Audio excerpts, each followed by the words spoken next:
Okay, so we're going to do monitor 101.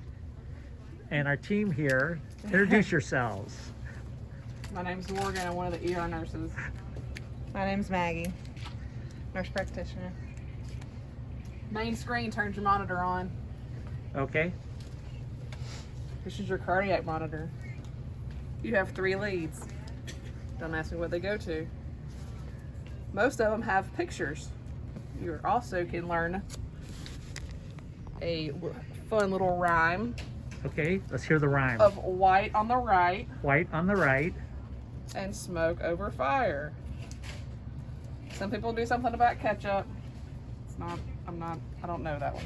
Smoke over fire. So what does that mean? The black one goes on top and the red one goes on the bottom, Okay. on the left side.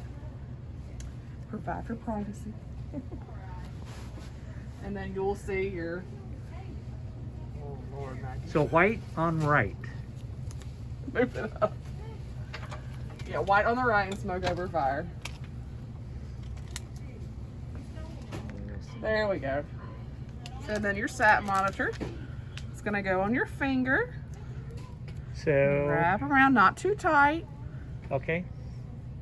And then you're gonna hook up your blood pressure. You don't really want your blood pressure to be on the same side as your sat, because when your blood pressure cuff inflates, it will give a low reading on your sat. You wanna make sure you have the right size cuff. This little light arrow right here says artery, and so you want it to go down the middle of your arm with your brachial artery. Brachial, right? And then you press NBP, start and stop. That's your blood pressure. And it inflates your blood pressure. Oh, don't be Y'all dramatic. see him? Okay. Again, the most important button is your alarm silence button. It's yellow. So how do we make the screen brighter?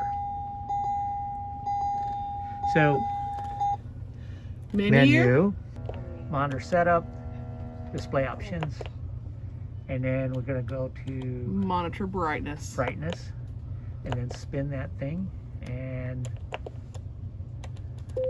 there we go. And then you hit main screen again. Look at that, Dr. Malik. Look at that.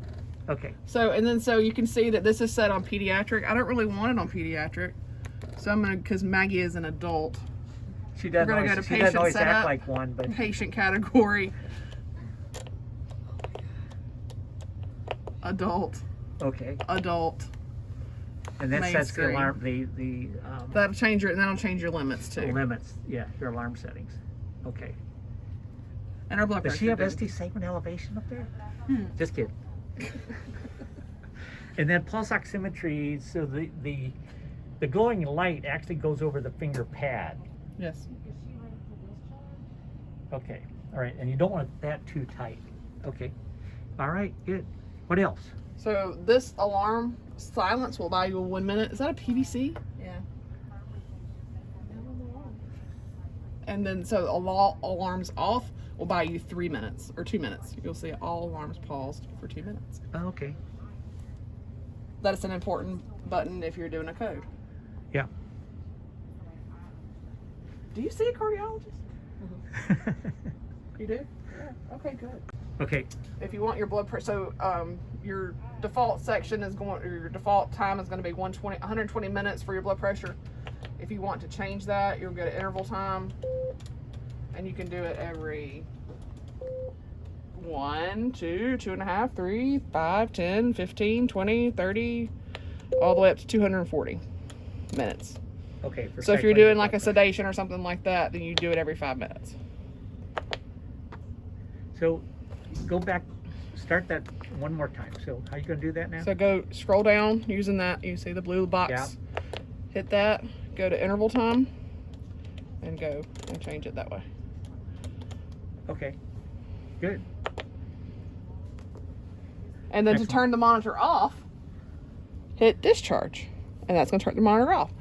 If the patient is going to the bathroom or to X-ray, you're going to go to menu and go scroll down to standby, and hit select, and then it's going to come off of standby.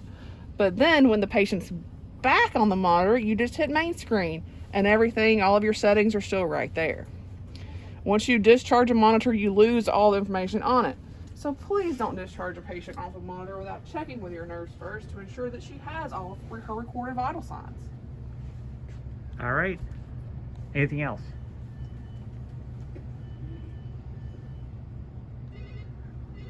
That's it. That's it.